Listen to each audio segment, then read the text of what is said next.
Surpreendido por Deus, um tema que temos adotado para sermos abençoados por diversos textos das Escrituras que falam de encontros com Deus. Não é essa a maior necessidade do ser humano, é encontrar Deus. E é sobre isto então que estamos buscando nas Escrituras, surpreendido por Deus. Hoje vamos focar no Evangelho de Lucas, capítulo 24, do verso 13 ao verso 35. É o terceiro evangelho, terceiro livro do Novo Testamento, Lucas, capítulo 24, de 13 a 35.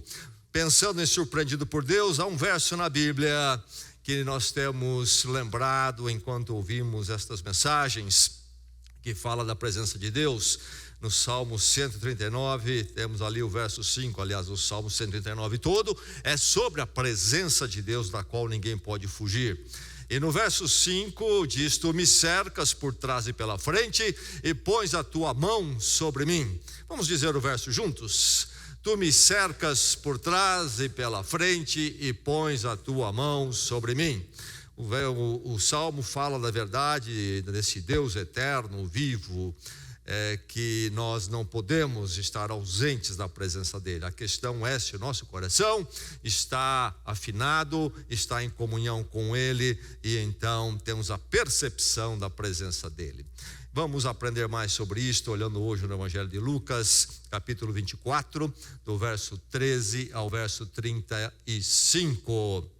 Palavra do Senhor, que ela possa abençoá-lo nesta noite, que a sua mente possa estar alerta e o seu coração disposto, que seja assim em cada um aqui. Ouça a narrativa do Evangelho falando de Jesus já ressurreto e que se manifesta antes da sua ascensão em alguns momentos aos seus diversos discípulos. Então, um encontro com Cristo ressurreto aqui, uma história muito interessante, uma história que aquece o coração e uma história até intrigante, mas que nos abençoa. Ouça a palavra. Naquele mesmo dia, dois deles estavam indo para um povoado chamado Emaús, a 11 quilômetros de Jerusalém. Vamos recordar aqui antes de ir em frente, que esse mesmo dia é o dia da ressurreição de Jesus Cristo, então um domingo. Novamente, naquele mesmo dia, dois deles estavam indo para um povoado chamado Emaús, a 11 quilômetros de Jerusalém. No caminho, conversavam a respeito de tudo o que havia acontecido.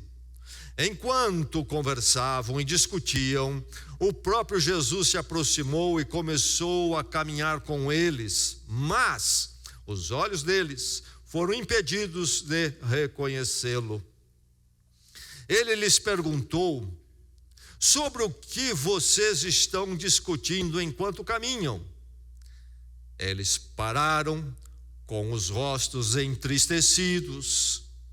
Um deles, chamado Cleopas, perguntou-lhe: você é o único visitante em Jerusalém que não sabe das coisas que ali aconteceram nestes dias? Que coisas? Perguntou ele. O que aconteceu com Jesus de Nazaré? Responderam eles. Ele era um profeta, poderoso em palavras e em obras diante de Deus e de todo o povo. Os chefes dos sacerdotes e as nossas autoridades o entregaram para ser condenado à morte e o crucificaram. E nós esperávamos que era ele que ia trazer a redenção a Israel. E hoje é o terceiro dia desde que isto tudo aconteceu. Algumas das mulheres entre nós nos deram um susto hoje. Foram de manhã bem cedo ao sepulcro e não acharam o corpo dele. Voltaram e nos contaram ter tido uma visão de anjos que disseram que ele estava vivo. Alguns dos nossos companheiros foram ao sepulcro e encontraram tudo exatamente como as mulheres tinham dito, mas não o viram. Ele lhes disse: como vocês custam a entender e como demoram a crer em tudo o que os profetas falaram. Não devia o Cristo sofrer estas coisas para entrar na sua glória? E começando por Moisés e todos os profetas, explicou-lhes o que constava a respeito dele em todas as Escrituras. Ao se aproximarem do povoado para o qual estavam indo, Jesus fez como quem ia mais adiante. Mas eles insistiram muito com ele: fique conosco, pois a noite já vem, o dia já está quase findando. Então ele entrou para ficar com eles. Quando estava à mesa com eles, tomou o pão, deu graças, partiu-o e o deu a eles. Então os olhos deles foram abertos e o reconheceram, e ele desapareceu da vista deles. Perguntaram-se um ao outro: não estava queimando o nosso coração enquanto ele nos falava no caminho e nos expunha as Escrituras? Levantaram-se e voltaram imediatamente para Jerusalém. Ali encontraram os 11 e os que estavam com eles reunidos, que diziam: é verdade, o Senhor ressuscitou e apareceu a Simão. Então os dois contaram o que tinha acontecido no caminho e como Jesus fora reconhecido por eles quando partia o pão. Ainda mais à frente, o verso 36. Enquanto falavam sobre isso, o próprio Jesus apresentou-se entre eles e lhes disse: paz seja com vocês. Eles ficaram assustados e com medo, pensando que estavam vendo um espírito. E aí o verso 44 e o verso 45 também. E Jesus disse-lhes: foi isso que eu lhes falei enquanto ainda estava com vocês. Era necessário que se cumprisse tudo o que a meu respeito está escrito na lei de Moisés, nos profetas e nos salmos. Então lhes abriu o entendimento para que pudessem compreender as Escrituras. Fim do verso 44, Jesus falando diz que a meu respeito está escrito na lei de Moisés, nos profetas e nos salmos. E o 45 completa: então lhes abriu o entendimento para que pudessem compreender as Escrituras. Esta é a palavra do Senhor.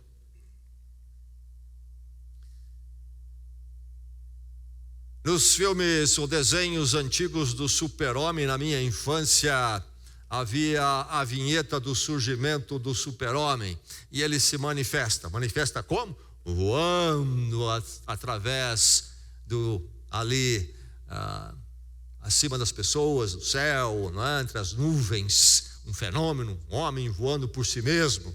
E surgiam as perguntas: o que é isto, não é? E um perguntava: é um trem, é um pássaro? Não, é o Super-Homem, passando, voando.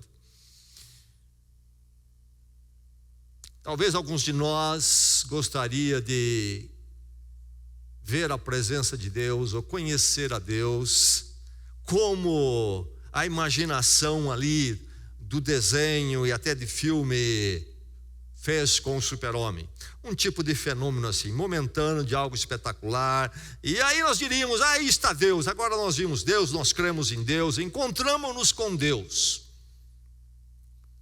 Talvez alguns diriam: não, sabe, se viesse uma emoção muito forte a mim, que me impactasse, uma experiência emocional, acho que uma experiência emocional seria algo patente do encontro meu com Deus.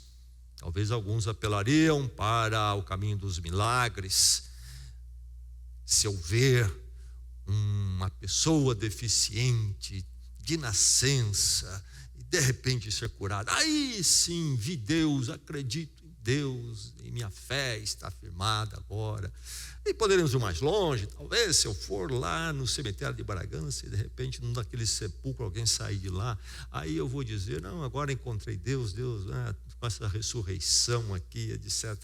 Enfim, são aspirações comuns do coração humano, muito comuns ao coração humano, e talvez outros até teriam outras questões.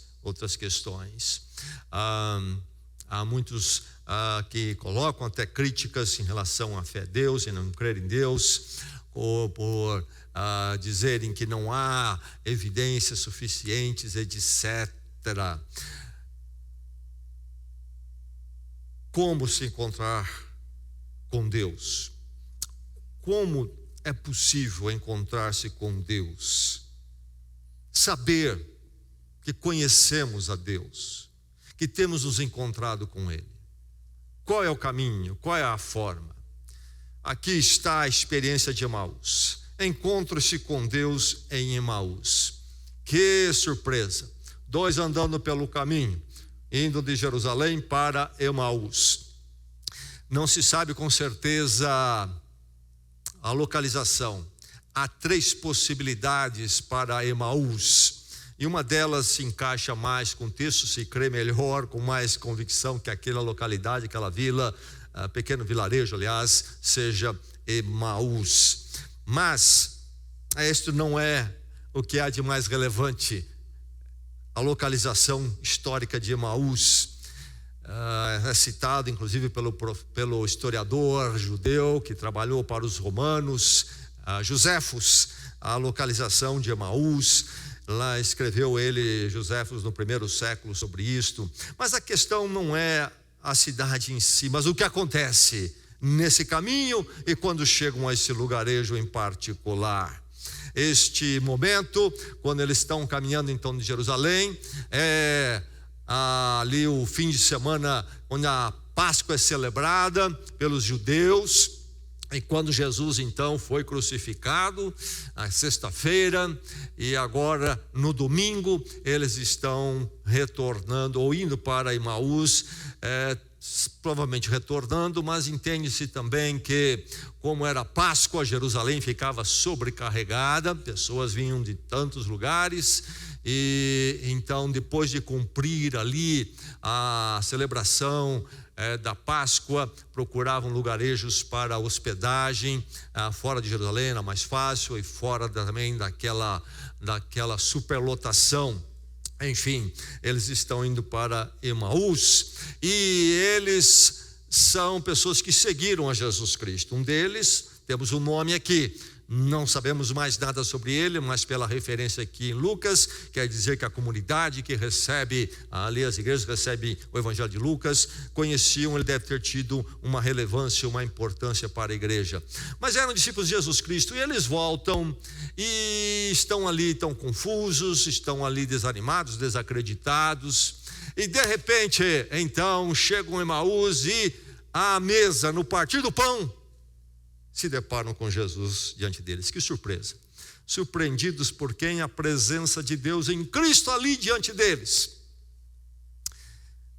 Um encontro com Deus em Cristo em Emaús. Encontre-se com Deus em Emaús.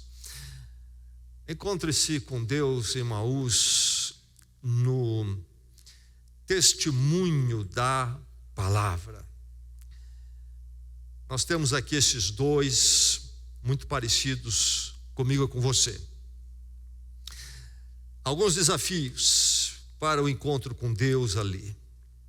Eles têm um falar entre eles desinformados. Os 2 vinham ali pelo caminho, saindo de Jerusalém, diz o verso 14, conversavam e discutiam.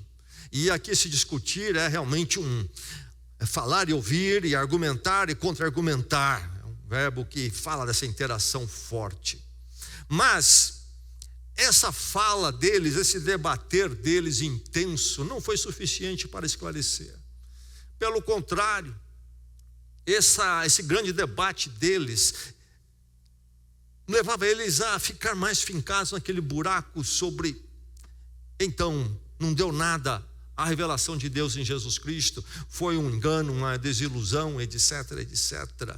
A verdade é que o falar, por mais elaborado que seja, se for um falar desinformado, não nos levará a um encontro com Deus. E por aí estão as pessoas que, inclusive, quando chega essa questão, falam e falam muito, mas é um falar desinformado à luz do que nós temos aqui. Temos que vencer muitas vezes a questão do emocional, do desapontamento. Nós encontramos aqui o verso 17 dizendo que eles estavam entristecidos, abatidos, derrotados. E o verso 21 fala do desapontamento deles. Achamos que esse era aquele que ia redimir Israel, etc. Então, nossa questão com as nossas emoções são problemáticas, parte do nosso ser, é uma faculdade que Deus nos deu espetacular, mas que não podem ser o nosso fundamento da nossa experiência espiritual. Emoções sofrem, sobem e descem, elas não são confiáveis, essa é a grande verdade. Mas sabe, é interessante que entre os desafios a vencer aqui, além do falar desinformado e da emoção, de basear-se na nossa emoção, viver na emoção, há também a questão aqui de que eles tinham um relatório de duas coisas. Eles falam aqui, antes de saírem de Jerusalém, ouviram falar nos círculos dos discípulos, ali a conversa entre os que eram discípulos de Cristo, que alguns foram ao túmulo e o túmulo estava vazio, mas não viram Jesus Cristo. Segundo, alguns disseram que viram anjos. Você percebe que a visão simplesmente de um sepulcro vazio, e mesmo até o relato de visão de anjos, não resolve o problema do encontro com Deus, de eu saber que eu me encontrei com Deus. Encontrar-se com Deus, esse Deus em Emaús, é um encontro no testemunho da palavra. Essa é a questão. Não é interessante que esses dois estão pelo caminho com seus questionamentos, com a sua fé fraca e abalada, e Jesus se aproxima deles, e diz o texto aqui que eles foram impedidos de reconhecer. A Bíblia não nos diz como eles foram impedidos. Alguns dizem que eram discípulos que pertenceram a um grupo maior de Jesus, não tiveram muito contato com ele, estavam num choque emocional, tiveram ali uma dificuldade de reconhecer Jesus Cristo. Um comentarista que coloca inclusive que eles estão no fim da tarde ali, caminhando para o oeste, porque sabemos que as três possibilidades para Emaús estão a oeste de Jerusalém. Então, fim de tarde, o sol muito forte, não conseguem ver direito, e não reconhecem Jesus, ou estão num choque emocional ali, com tudo que aconteceu, então não conseguem reconhecer Jesus. Outros argumentam, olha, na verdade era uma obra diabólica, e Deus precisava abrir os olhos dele. E há outra possibilidade, na verdade estavam com os olhos impedidos, porque assim o Senhor, na vontade, na operação, direção de Jesus Cristo mesmo, por um tempo não os permitiu que reconhecessem a Jesus Cristo. Parece-me que essa é a possibilidade mais afinada com as Escrituras Sagradas. Há uma razão para eles não reconhecerem Jesus ali. Esta seria uma ação de Deus necessária para a experiência deles de andar com Deus em Cristo. E isto chama atenção, não chama? Por que Jesus não se aproxima dos dois desanimados, que estão ali numa conversa, em debate intenso, mas desinformado, e estão abatidos? Porque Jesus simplesmente não diz, ei, aqui estou eu. A revelação, a visão do Cristo ressurreto é intencionalmente retardada. Nós pensaríamos que o caminho seria outro, na verdade. Talvez até gostaríamos que fosse outro. Mas Jesus caminha com eles como um incógnito, um estranho que se aproximou da caminhada. O encontro com Deus de Emaús é um crer, é através de um crer baseado na palavra. O que Jesus faz com eles, quando se aproxima deles? Jesus primeiro dá um que está desinformado. Eles perguntam, você é o único visitante em Jerusalém? Porque milhares e milhares de pessoas literalmente chegavam ali para a Páscoa. Quem não sabe o que aconteceu? Houve durante a Páscoa aquele tumulto da crucificação de Jesus.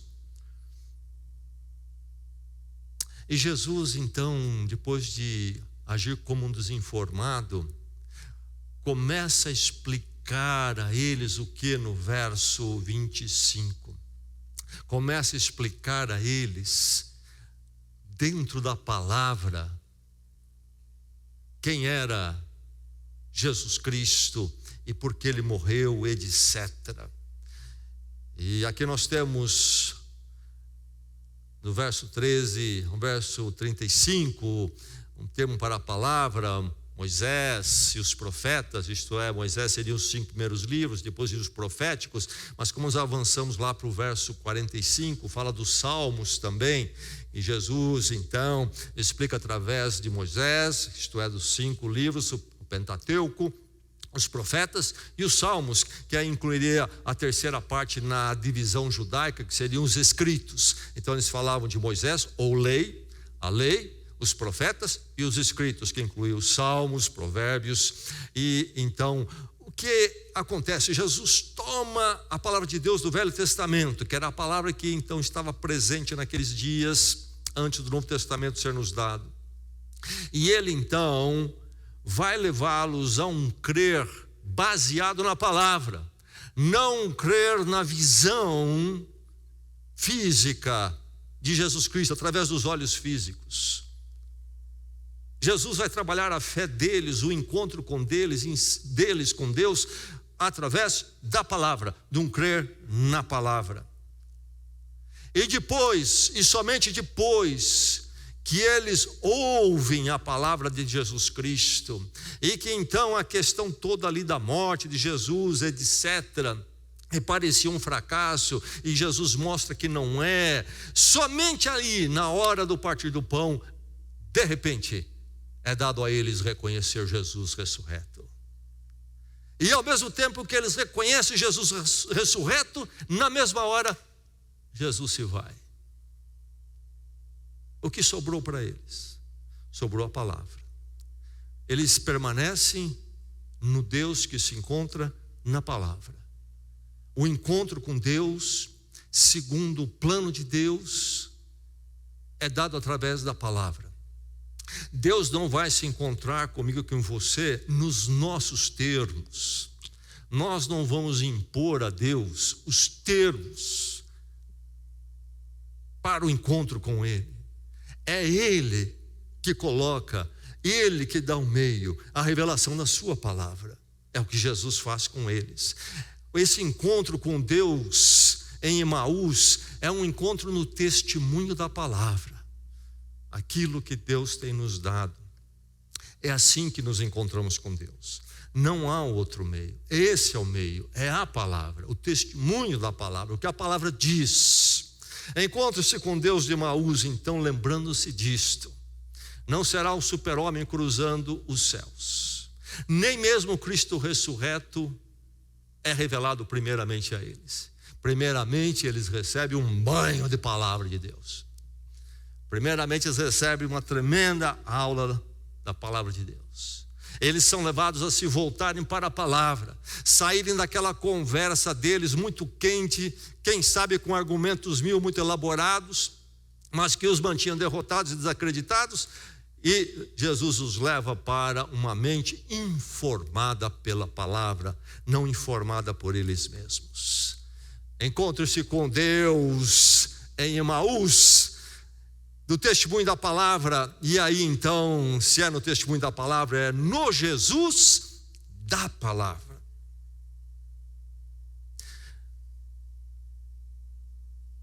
Equívocos aqui. Eles estão centralizados neles mesmos. Estão olhando todas as coisas a partir deles mesmos. Eles se tornam a referência.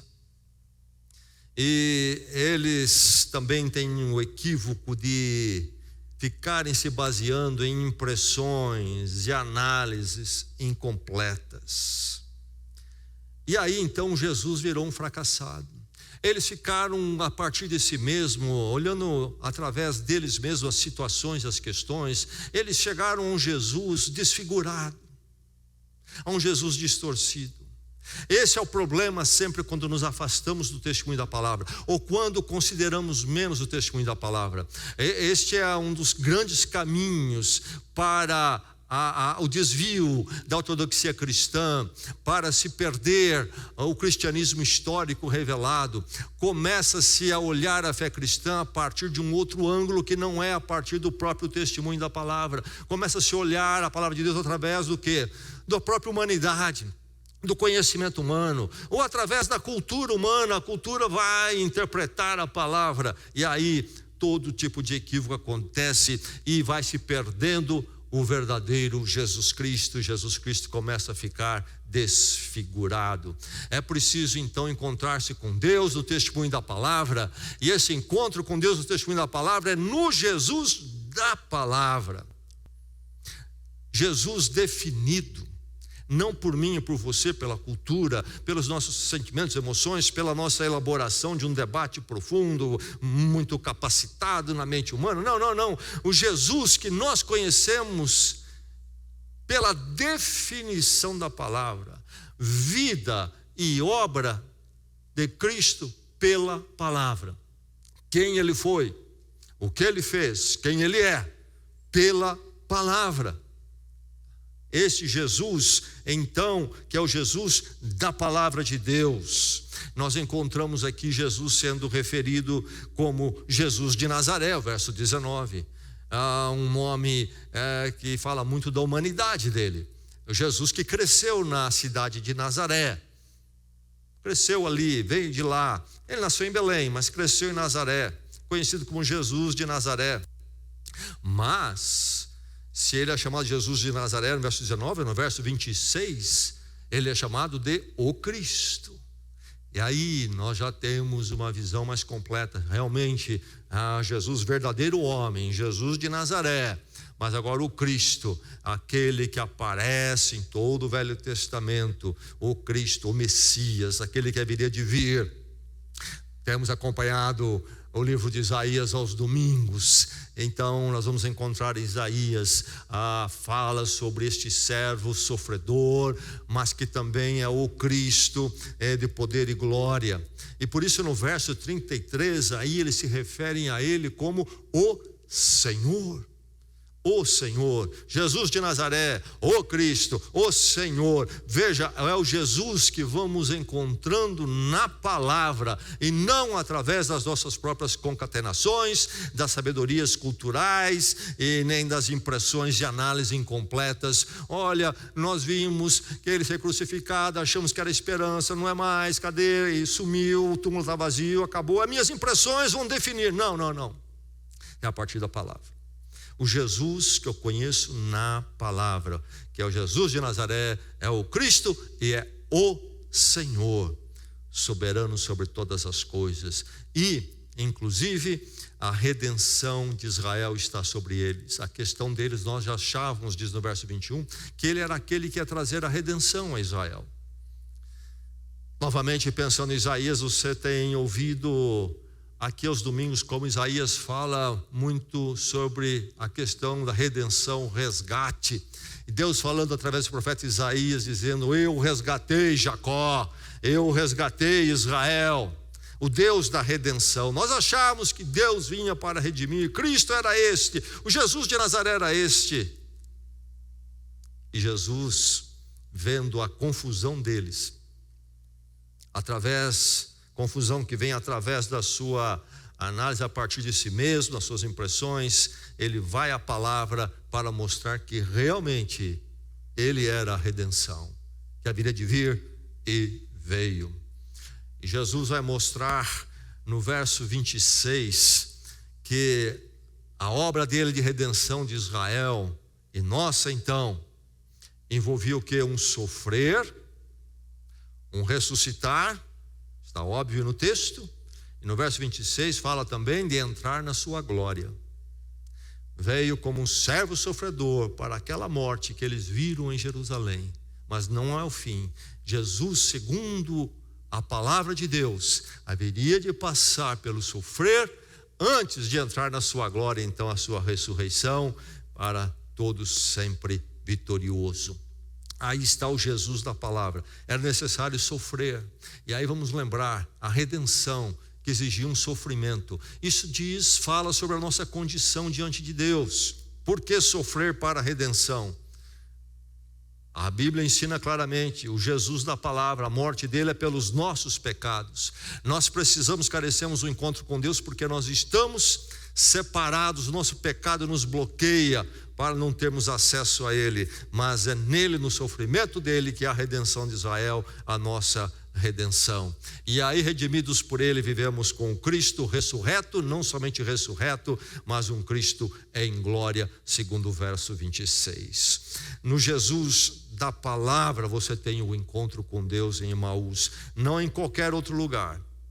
O Jesus que é definido pela palavra, não é definido por mim, nem pela cultura, nem pelas minhas impressões, nem pelas minhas emoções, sentimentos, pelas minhas concatenações. Ele é definido pela palavra. Então, se você há de se encontrar com Deus em Emaús, será no testemunho da palavra que vai levá-lo a conhecer Deus em Jesus conforme a palavra, na palavra. É esta a forma de se encontrar Deus em Emaús. Então, encontrar-se com Deus em Emaús é o encontro no conhecimento da palavra. Conhecimento da palavra. O que Jesus faz com aqueles dois na sua crise espiritual, existencial? O que Jesus faz com eles? Ei, estou aqui ressurreto. Não. Jesus vai levá-los a uma viagem pela palavra. E ele vai tocar textos do Pentateuco, os 5 primeiros livros. Ele vai falar nos profetas, vai falar dos salmos proféticos, mostrando então quem é o Messias, o Cristo, e o que deveria se passar com ele, qual é o percurso todo da obra dele, e o que ele realizaria dessa forma. É esse Deus que é revelado, conhecido na palavra. Jesus Cristo não começa com a ressurreição. Jesus Cristo é alguém que vem, mas como um cumprimento e uma conclusão de uma história toda. Por isso é preciso conhecer a palavra. Nosso encontro com Deus é pela palavra, porque nela nós temos encontro com Deus em Jesus. A Bíblia toda é sobre ele. Por isso que ele vai expor diversos textos ali naquela caminhada, falando e mostrando como a direção toda da história narrada no Velho Testamento e os textos apontavam para a obra de Deus.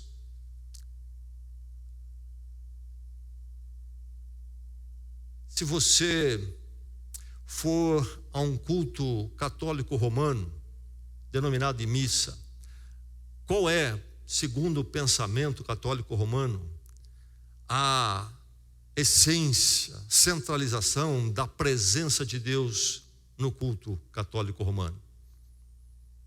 Se encontram para cultuar também, regularmente. Qual é?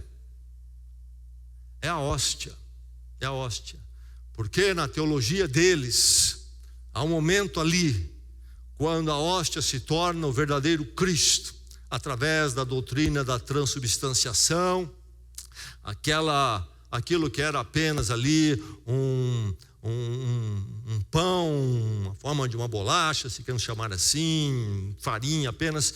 Então, na transubstanciação se torna esse sacramento e o verdadeiro corpo de Cristo está ali novamente. Esse é o ápice do encontro com Deus no culto católico romano chamado missa. E se você for a uma igreja de orientação pentecostal, neocarismática,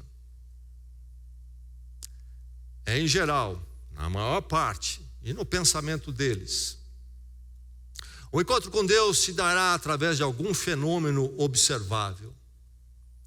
E aí, então, podemos ir daqui para lá, dependendo do momento, dependendo da ênfase que se dá no grupo pentecostal. Há um milagre, por exemplo, acontece ali um milagre. Alguém que estava com uma enfermidade, naquele momento é curado.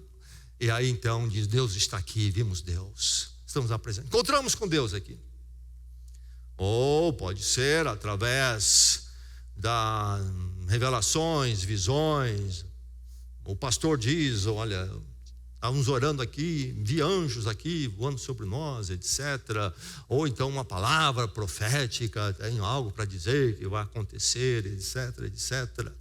Ou talvez, o que é mais comum nas igrejas neopentecostais, neocarismáticas, é uma experiência, um experiencialismo, isto é baseado num emocionalismo, um sentimentalismo. Então no culto acontece ali um momento quando eu sou levado a um êxtase emocional, e o culto todo é orientado para provocar isto. E se há esse momento emocional no culto, então encontramos com Deus. Ou alguém teve isso lá no culto, precisa ver 10 pessoas tiveram esse momento emocional, encontramos com Deus. Esse é o ápice, é a essência do encontro com Deus num culto pentecostal. E se não há nada disso, ou então talvez alguns, dependendo da orientação, será, se houver, por exemplo, não acontecer mais nada, mas um demoniado se manifestar, e ali houver aquele momento no culto, tudo para, o culto para expulsar o demônio, e o demônio ali toma um momento do culto, finalmente ele é expulso, pronto, Deus estava lá, o demônio veio e foi expulso. E se não houver nada disso, se volta para casa dizendo: o pastor que não conseguiu levar o culto a algum desses ápices, não conseguiu levar a um encontro com Deus, a igreja cultuante. E é preciso. E o pastor tem que ter habilidade para, quem dirige a música também, levar a êxtases emocionais, etc., causar emoção profunda, etc. Mas a partir da reforma se recuperou o que é realmente o culto e o que é a presença de Deus no culto. Qual é a presença de Deus no culto para nós? É a palavra de Deus. A palavra de Deus lida, a palavra de Deus explicada, a palavra de Deus entendida, a palavra de Deus crida. Nós sabemos que nós estivemos ou estamos na presença de Deus, porque nós estivemos ou estamos diante da palavra. Não depende da minha emoção e da sua, nem daquele fenômeno sobrenatural que vai acontecer, e também não está nenhum elemento místico. É na palavra, a voz de Deus. É o que Jesus faz aqui, os leva à palavra. Mas Jesus os leva, note bem, ao conhecimento da palavra. Como é que nós conhecemos a palavra? A palavra de Deus precisa ser entendida, interpretada. Veja que Jesus estabelece como se deve interpretar a Bíblia. A forma de nós interpretarmos a Bíblia nós não inventamos, não é o que a igreja inventou. Jesus deixou a forma de interpretação. Ele vai para o Velho Testamento todo e o interpreta. E nós então aprendemos com ele como interpretar, e não podemos mudar a forma de interpretação. Ele nos dá o modelo de interpretação. E nesse modelo de interpretação, Jesus nos dá como chave o quê? A própria pessoa dele. Nós entendemos a palavra de Deus através de Jesus Cristo. Quem ele é, o que ele fez, é o cumprimento de tudo. Tudo fala e aponta para ele. E temos que ler todas as escrituras sempre à luz de Jesus Cristo. É um perigo se ler a palavra de Deus, especialmente o Velho Testamento, desvinculado da história da salvação e do cumprimento em Jesus Cristo, olhando o texto isoladamente. E aí se cria ideias, doutrinas equivocadas e sensações que é aquilo, sensação é assim, o culto que é voltado para a sensação é uma injeçãozinha que dura 2 dias, e precisa voltar domingo que vem para receber outra. Igual o pensamento positivo, você ouve a palestra, você sai de lá andando nas nuvens, 2 dias depois você percebe que aquilo vai caindo, precisa ouvir de novo. Nós temos que interpretar como Jesus interpretou, e ele interpretou colocando ele como a luz que ilumina toda a palavra, e a palavra toda é sobre ele, não sobre as ideias isoladas. E aí até inclusive é que nós vamos entender como que as coisas que vieram antes, muitas delas a partir de Jesus Cristo, fica entendido que elas tiveram um momento antes, mas que não teria mais agora o seu lugar, eram provisórias até que ele viesse, etc. Enfim, há todo o entendimento da Bíblia toda, particularmente do Velho Testamento, aqui em caso, a partir e através de Jesus Cristo, como essa chave que abre as coisas.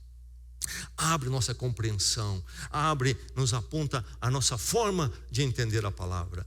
No conhecimento da palavra, então, com esta interpretação, a palavra técnica hermenêutica, a interpretação do texto da palavra, como Jesus fez, e ele fez através dele. Mas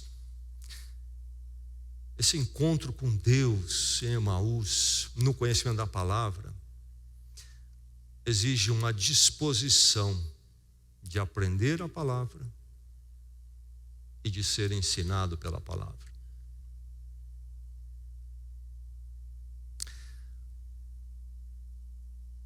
Aliás,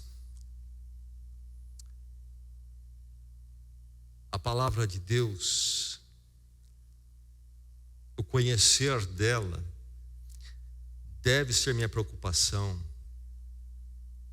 antes da minha emoção, antes do impacto emocional, sentimental, daquilo que eu venho a sentir. Lá estão os dois em crise. O que Jesus faz? Dá um momento a eles de sobrenatural, até aqui estou eu ressurreto. Não, impede que ele seja reconhecido. O que vocês precisam conhecer é a palavra, e quando conhecerem a palavra vocês vão realmente me conhecer. E ele começou explicando por Moisés o Pentateuco, aos profetas, aos salmos. Não pude estar lá, daria tudo para ter tido a oportunidade de sentar naquela aula, mas a verdade é que nós fugimos do conhecer da palavra. Nós temos hoje um mundo evangélico ignorante da palavra, na grande parte.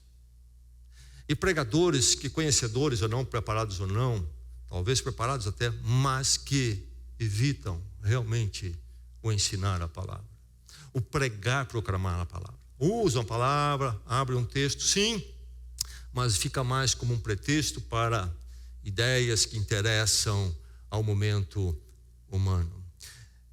Enfim, meu irmão, você conhece a palavra? Igreja, você conhece a palavra? O encontro com Deus, que não depende da sua emoção, nem de análises, nem de concatenações humanas, mas aquele conhecimento estável. Vou encontrar onde? Eu sei que eu tive um encontro com Deus, eu sei que eu sou dele. Como que eu vou ter essa segurança? Será pela palavra, no testemunho da palavra e no Cristo então revelado nessa palavra. Mas é preciso conhecer a palavra. Jesus está dizendo para vocês precisam estudar a palavra. Por isso que vocês estão nessa crise. Vocês estão aí até com 1000 ideias interessantes, estão num debate ali, o verbo é forte. Mas é de mim para você, de você para mim, de nós mesmos. E nós, como a gente consegue elaborar uma porção de coisas aí? Vocês precisam ser orientados pela palavra. Para ser orientado pela palavra, precisa conhecer. Para conhecer, precisa estudar. Precisa aprender a palavra. Por isso a nossa igreja tem a ênfase no estudo da palavra. Porque no final das contas, meu irmão, depois de tudo dito e feito, o que vai nos sustentar, nos manter é a palavra. É a palavra. Não será uma emoção que aconteceu aqui, um milagre que eu vi ali. Depois eu preciso de mais um para confirmar aquele, porque aquele começa a perder efeito. palavra. Jesus dá a eles a palavra, os chama a estudar a palavra, a crer na palavra. A palavra, então, deve vir antes da minha emoção e sentimento. Quando Jesus desaparece, naquele momento, o que um diz para o outro? Não é que no caminho, enquanto ele nos expunha as Escrituras, o nosso coração queimava? Por que o coração deles queimava? Porque a palavra era exposta. Eles não disseram: você viu que aquele camarada não andou conosco ali, e andando conosco, nosso coração começou a queimar? Não era uma questão da emoção. Jesus nos deu uma forte emoção quando ele chegou perto. O calor neles vinha por causa das verdades da palavra. Então o calor ali até secundário. Poderia até nem ter acontecido, mas ter sido impactado de outra forma. A emoção não é, e o sentimento, o experiencialismo não é nem necessário. O que importa é se ouvir a palavra. Você sentiu? Não sentiu. Veio sobre mim um grande ensinamento que realmente me mostrou melhor quem Deus é e quem eu sou na presença dele. E isso está comigo. É isso que conta. É isso que conta. É aí que está o nosso sustento. É aí que está a certeza do nosso encontro com Deus, que estivemos com Ele. Esse conhecimento da palavra. Mas note, é muito interessante ver que tem esse método de partir o pão. Um detalhe que chama a atenção é que Jesus foi convidado a ficar com eles. Possivelmente eles poderiam ter sido pessoas que não moravam ali em Emaús, tinham escolhido ali algum lugar para se abrigar, para fugir por uns dias daquele tumulto em Jerusalém. Enfim, Jesus é convidado a ficar com eles. Mas na hora da refeição, Jesus se torna o hospedeiro. De hóspede ele passa a ser hospedeiro. E quando ele parte o pão, eles o reconhecem. Entende-se que não foi ali, Jesus não estava celebrando com eles a ceia do Senhor, mas que este é um momento que ficou como um ensino, um sinal para mostrar a eles como que a presença do Senhor se faz presente na comunhão dos santos. Essa comunhão que sempre aparece, mas mais importante ainda do que isto, nesse sentido, quando eles então veem Jesus Cristo e ele desaparece, agora com o entendimento da palavra, e Jesus está mais presente. Bom, foi embora, então acabou tudo. Jesus precisa vir de novo, porque a minha fé já está caindo. Ele precisa vir me encontrar. Não, ficou a palavra. O que a palavra ali, a experiência deles com a palavra faz com eles? A ressurreição, Jesus ressurreto, não entendido a partir desse ato, ou até da pessoa ressurreta em si mesmo, mas entendido a ressurreição e o Cristo ressurreto, segundo a história toda da salvação, não como algo que surgiu sozinho, um fenômeno, mas algo tremendo, que tem todo um embasamento de história e do ensino da palavra. O que isso faz com eles? Já era noite, hora de se recolher. Aqui fala em 11 quilômetros, entende-se que possivelmente está se falando a distância, ida e vinda. Mas seja qual for, 11 ou talvez aí uns 5,5. À noite, eles que vieram para descansar e fugir, voltam para Jerusalém. Fazer o que em Jerusalém? Se encontrar com a comunhão com a igreja. Com a igreja. E ali, então, eles comungam, interagindo à volta da palavra e que Cristo ensinou. Esse conhecimento da palavra que nós tanto aprendemos e crescemos quando nós interagimos nela, no ensino, nas verdades dela, e esse conhecer da palavra que sempre nos leva à comunhão. Mas enfim, o encontrar-se com Deus no conhecimento da palavra, ser surpreendido por Deus. Como é que eu sou surpreendido por Deus? Acho que vai passar igual um super-homem. Aí eu vou ver Deus, Cristo. Encontre-se com Deus no testemunho da palavra, que nos dá o Jesus segundo a palavra, e que então pede de mim e você, exige de mim e você, conhecimento da palavra, conhecermos mais e mais a palavra, e vivermos na palavra, e colocarmos a nossa fé, a nossa estabilidade espiritual, não em outras coisas, mas na palavra. E toda vez que meu coração vacilar, eu me volto para a palavra. Aí vou caminhar estável e firme, sempre na presença de Deus, sabendo que eu estou com Ele, tenho estado com Ele. Que o Senhor assim nos firme e nos faça pessoas sólidas através da sua palavra. Vamos orar.